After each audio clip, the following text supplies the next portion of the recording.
Named the Kelley Blue Book's KBB.com Best Buy for 2016. Only at the Honda Take Home a CRV sales event.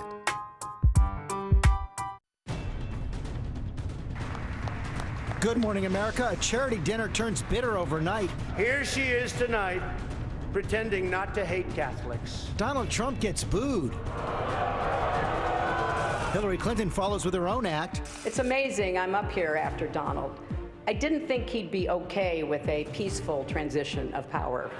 Just hours after Trump doubles down on his election stance. And I will totally accept the results of this great and historic presidential election if I win. And the Clinton campaign looks to expand its map with Michelle Obama. Also breaking right now, ISIS suicide bombers and gunmen launching a deadly dawn attack, opening up a new front as an American service member is killed in the fight in Iraq, the first U.S. casualty as the war to stop the terrorist group escalates. The NFL under fire after new revelations about one of their star players, accused of a terrible pattern of domestic abuse. The newly released files, journal entries, and emails detail what really happened in his marriage. The NFL now reopens its investigation. Caught on camera. Newly released surveillance video showing the alleged criminals who bound and gagged Kim Kardashian, arriving on bike and foot, then fleeing with millions in jewels. The reality star still recovering out of the public eye as the hotel security guard reveals what really happened inside that room. Live in Times Square, this is GMA with Robin Roberts, George Stephanopoulos, and Michael Strahan. Good morning, America. Happy Friday. Welcome to Paula Ferris right here. Okay, the Al Smith dinner, big political tradition every election year. Supposed to be lighthearted. Everybody's supposed to loosen up. But last night, a little bit different. You see Cardinal Dolan there. He was between Donald Trump and Hillary Clinton.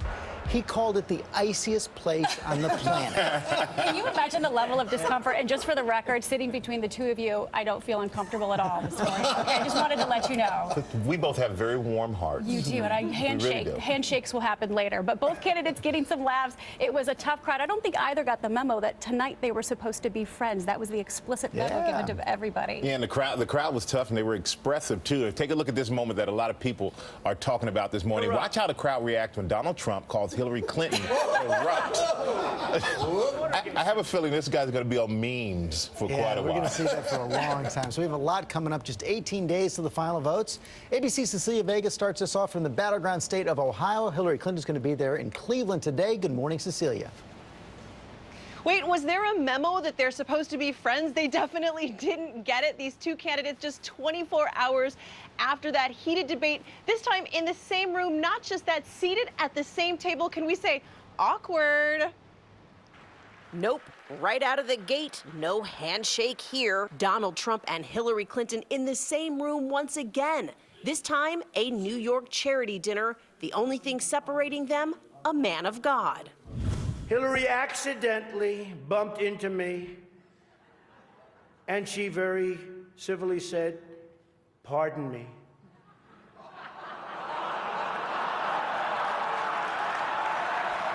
An election year tradition, time for the candidates to poke fun at themselves and each other. No one was off limits. Michelle Obama gives a speech, and everyone loves it. It's fantastic.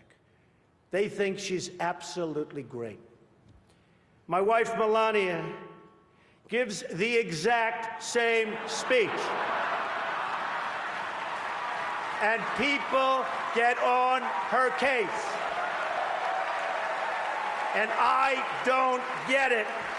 But some of Trump's jokes didn't go over so well. Hillary is so corrupt. She got kicked off the Watergate Commission. How corrupt you have to be.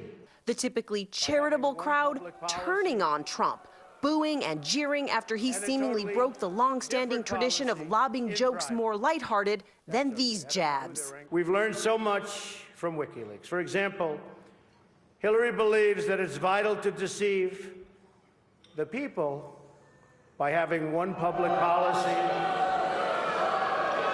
and a totally different policy in private. That's okay. I don't know who they're angry at, Hillary, you're right. For example, here she is tonight in public, pretending not to hate Catholics. Clinton sitting right there, not looking too happy, until it was her turn. Donald, if at any time you don't like what I'm saying, feel free to stand up and shout wrong while I'm talking. You know, come to think of it, it's amazing I'm up here after Donald. I didn't think he'd be okay with a peaceful transition of power. What could possibly go wrong? Bitter political rivals asked to poke fun at each other for charity. People look at the Statue of Liberty and they see a proud symbol of our history. Donald looks at the Statue of Liberty and sees a 4. Maybe a 5 if she loses the torch and tablet and changes her hair. Some of her jokes falling flat, too. And if Donald does win, it'll be awkward at the annual President's Day photo when all the former presidents gather at the White House, and not just with Bill. How is Barack going to get past the Muslim ban? Others, well, as she says, judge for yourself. I hope you enjoyed my remarks tonight. I said no to some jokes that I thought were over the line. But I suppose you can judge for yourself on WikiLeaks in the next few days. Inside that hall, they eventually did shake hands. But outside, Trump refusing to change his tune about accepting the results of the election. While on the campaign trail earlier in the day, And I will totally accept the results of this great and historic presidential election if I win. President Obama calling it dangerous. That is not a joking matter. All right, let's just go back to that dinner. Awkward really doesn't even begin to describe it. It was downright cringeworthy at times. It was hilarious at others. But guys, I gotta say, it gets at what I've heard from so many voters over the course of this election all around this country. If you're not laughing right now, you might be crying. So better to laugh with 18 days to go, Paula. You know, Cecilia, that was a tough crowd, but I think it's safe to say that neither is prepared to be comedian-in-chief. Baby commander, but not comedian-in-chief. All right, great job, Cecilia. Also this morning, the Democrats showing new confidence as Clinton looks to expand into typically Republican states, sending Michelle Obama to Arizona. And ABC's John Carl joins us now from Washington. Good morning, John. Thanks for joining us. So 18 days left. We've got the big countdown this morning. What is the current state of the race? Well, Hillary Clinton has solidified her lead in the national polls, but as you know, Paula, this race will be won or lost in the states, the battle for 270 electoral votes. With that in mind, we unveil our brand new ABC News race ratings. The states in red are those that lean Donald Trump, the states in blue, Hillary Clinton. And if you look at it, if you look at just the states that are already leaning Hillary Clinton, that's 307 electoral votes, more than enough to win the presidency. In fact, we are now down to just 2 purely toss-up states, North Carolina and Ohio. Even if Donald Trump wins both of those, he falls short. He needs to find a way in the next 18 days to turn some of those blue states red. Pretty incredible. We just mentioned that the First Lady is campaigning in Arizona. Hillary Clinton looking to make inroads in some traditional red states, Arizona, Georgia, Texas. How vulnerable are those states right now, John? Well, the Democrats are making a play for it. You mentioned the First Lady in Arizona. The Clinton campaign is actually spending a little bit of money in Texas right now. That's a state that hasn't gone Democrat since 1976. It would be almost a miracle if they won any of them. The fact that we're even talking about it shows how lopsided this race has become. Wow, pretty incredible right there, John. Thank you, George. Okay, let's talk more to Matt Dowd about this right now, Paul. And then you look at that map right there, you see this big Clinton lead right now. Part of the reason they're going to places like Arizona is also to try to buck up their Senate candidates. Yeah, I think this is a combination of a down ballot and the top of the ballot, but I think what we're seeing changing is a fundamental beginning shift in the map where Democrats are now pursuing states in the West that they never were able to. And Republicans are now being able to sort of gain ground in places like Ohio, which they have often contested and often been very close. And Donald Trump could win Ohio and lose the presidency. Yeah, he's holding on in Ohio and Iowa right now, even though these states in the Southwest are going towards the Democrats. And this is really emphasizing Democrat strength with college-educated voters, Latinos. Yeah, I think what we're going to see in this country on Election Day is a huge split in the geography, a huge split in the demography, and as I said yesterday, one of the huge problems that we have is I said we needed a pastor more than a president in the aftermath, but after that dinner last night, even a cardinal couldn't bring these two together in this. So what does Donald Trump do in these final 18 days to keep it close? Well, I think what he's doing, he's fundamentally doing, he did it at the dinner last night, he did it in the debate, he is pursuing a base strategy, a complete base strategy. He's not pursuing independents fundamentally, he's not pursuing soft Democrats who may not like Hillary Clinton. So what he's trying to do is push the base as heavy as he can and hope for a low turnout. In a low turnout election, if his base shows up, he has a possibility of winning. But meantime, you've got a lot of those Republican Senate candidates having to establish some distance from Donald Trump. Yeah, and we're seeing polls now reflect the problem that Donald Trump is beginning to be a drag on the ticket for Senate candidates. I think you see it in New Hampshire, and for House candidates. And I think the Republicans need to figure out, do they stick with Donald Trump for the final 18 days, or they finally make a break and try to save themselves? Okay, Matt Dowd, thanks very much. We're going to have a full look at this week in the race for president, our brand new poll Sunday morning on This Week.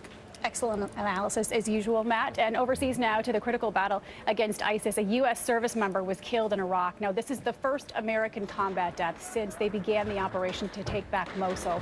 And ABC's Alex Marquardt is right there on the ground where a new round of fighting is underway. Alex, good morning. Good morning, Paula. That's right. This morning, we're learning more about that American service member. We have seen these U.S. troops in action. They are vital to taking back Mosul from ISIS. And as this fight ramps up, the U.S. general commanding the anti-ISIS coalition is calling the terror group a challenging and cunning enemy. The battle for Mosul seeing some of the fiercest fighting yet as advancing forces get closer to the ISIS-held city. The fight stepped up with the introduction of Iraqi special forces who have fought to within 6 miles of the city limits. American and Iraqi officials saying the advance is going faster than planned. But ISIS has stepped up their resistance as well, sending out waves of suicide bombers. Here, an ISIS vehicle speeding toward the U.S.-backed forces, who blew it up. The biggest obstacle, IEDs littering the roads and open plains, including one that killed that U.S. service member northeast of Mosul on Thursday, traveling with local counterterrorism forces when the roadside bomb hit an American armored vehicle and rolled. This morning, ISIS showing what they do when squeezed. Sleeper cells attacking in the nearby city of Kirkuk. Long considered safe, it erupted in heavy gunfire. Multiple suicide bombers attacking police stations and a power plant. You can see here the streets of this city are now very quiet. Not long after this attack, officials imposed a curfew telling everyone to stay home so that they can root out any remaining insurgents. Authorities say most of the attackers were killed as we saw this long convoy of Kurdish soldiers speeding towards the center of Kirkuk. The fear of what ISIS will do if they lose Mosul and other territory goes well beyond Iraq and Syria. We've already seen those awful terror attacks in Europe. They're expected to seek revenge and lash out internationally. George? Fighters pour out of Syria and Iraq. Okay, Alex, thanks very much. We're going to move on now to new trouble for the banking giant Wells Fargo. Company already paying millions to scammed customers, and we're learning more now about who may have been targeted as a new criminal investigation has begun. ABC's Lindsay Davis is tracking the story. Good morning, Lindsay. Good morning, George. One by one, former bank employees are now coming forward and telling their stories. One woman told the New York Times she was so stressed about selling clients unnecessary products that she became addicted to drinking hand sanitizer as a way to cope. This morning, Wells Fargo is under investigation for allegedly pressuring employees to sign up nearly 2 million customers for programs without their knowledge. The claims were filed in California. Former employees tell the New York Times they were encouraged to prey on people who spoke little English, college students, and the elderly. Kevin Pham left Wells Fargo in 2010 and now says the direction was like lions hunting zebras. You had to open 10 accounts every single day. Former CEO John Stumpf was chastised on Capitol Hill last month. Senator Elizabeth Warren called his actions gutless leadership. You should resign. This just isn't right. Since then, the bank has hired a new CEO, paid back $2.6 million to customers, was ordered to pay $190 million in fines, and claims to have ended all product sales goals. In a statement to ABC News, Wells Fargo says their #1 priority is making things right with our customers and restoring public trust. Now the bank is rated a C- and has lost its Better Business Bureau accreditation. Not only were the bank's practices unethical, California's Attorney General says that they may have just committed identity theft. Now, if found guilty, it's still unclear just who would be held accountable. If that would be the executives or the employees who actually opened up the accounts. Paula. Some pretty incredible accusations, Lindsay. Thank you. A lot of you will be looking at your Apple products this morning because there's a big warning from Apple this morning. The tech giant says that a company is selling fake Apple products on Amazon. And Gio Benitez is here. Gio, they say these products could actually be dangerous? Very dangerous, Paula. We're talking serious fire dangers here. And here's the problem. Unless you knew what to look for, you'd think these were all real. Apple saying this morning the counterfeit cables put safety at risk. This morning, news that Apple conducted its own undercover online sting to figure out where counterfeit cables were coming from. The tech giant revealing in a new lawsuit that it bought Apple chargers and cables labeled as genuine on Amazon. The startling number of fakes, 90%. According to that lawsuit, Apple sharing its findings with Amazon and the online retailer pinpointing the source as a New Jersey company named Mobile Star, which Apple claims imprinted Apple logos on cables and chargers that, quote, pose a significant threat of overheating, fire, and electrical shock. In fact, the lawsuit shows that's exactly what one customer said. The review says after just a few hours of use on the very first day, the charger literally caught on fire. Amazon, which is not named in the lawsuit, telling ABC News overnight, the retailer has zero tolerance for the sale of counterfeits on our site. We work closely with manufacturers and brands and pursue wrongdoers aggressively. And ABC News reached out to that New Jersey company mentioned in the lawsuit, Mobile Star, but we've not heard back. By the way, we wanted to give you some easy tips for identifying some fakes. Here's a real charger right here, and you're going to notice they have some language here. If you see misspellings, typos, it's probably a fake. This one is a real Apple charger. But if you go ahead and do this also and you're plugging it in, if it doesn't go all the way in like this does, then it's probably fake. If it's not flush, it's fake. That's right. How about that? Well done. There you go. Okay. I need to go home and check. Man, Thanks, okay. Gio. Or here's one. You know what? That's yours, Gio. You need to try. But thank you, Gio. You're such a kind man. Hey, well, Paula. Yes, Some Michael. great news for you today. You should be know. happy at the Happy Friday because your Cubs, they won. I know. I They didn't won stay up last to night. watch it, but I'm very excited about it. And they are only one game away from the World Classic. Series. Yes. They beat the Dodgers 8-4 last night to take the lead in their NLCS series. And the Cubs haven't won a World Series since 1908, which you are aware of. Yes. We've been Not talking about that all because I actually week. existed in 1908, but just because we've been talking about it a long time. And you're such a big fan. I know Yes. you're pulling for them, and we're pulling for you as well. And tomorrow's night's game is at Wrigley Field, so they are at home, and hopefully they can clinch this series and go to the World Series. Game 6, I think they're going to clinch at Wrigley. And I got to say, I would love to see, and this might cause a rift between us, the Indians Cleveland. and the Cubs, but we're That'd be talking pretty collectively great. 176 years. Neither of them have won the World Series. Big year. A little math. I would have to 1908, sit between 1948. you two. I You're know. Cardinal Dolan. Cardinal Dolan. Divine intervention. Okay, let's go over to Jen. We got a lot of rain coming. Yeah, a lot of rain, but fortunately not for the Cubs. They'll be fine in Chicago this weekend. It is right here. Dangerous water falling just north of State College, Pennsylvania this morning. Flash flood warnings along that cold front that's going to bring a whole lot cooler air. Remember, we were in the 80s breaking records, and now you may even see a flake of snow in parts of New England this weekend, right there. And oh, I know. A lot more coming up, including the winter outlook from NOAA. But for now, let's get to the weekend getaways brought to you by Amazon Echo. Whoa. Alexa, will it rain tomorrow? No rain is expected in Seattle tomorrow. Alexa, put Butterfly Birthday on my calendar for August 23rd. Okay. Alexa, how many minutes are in 18 years?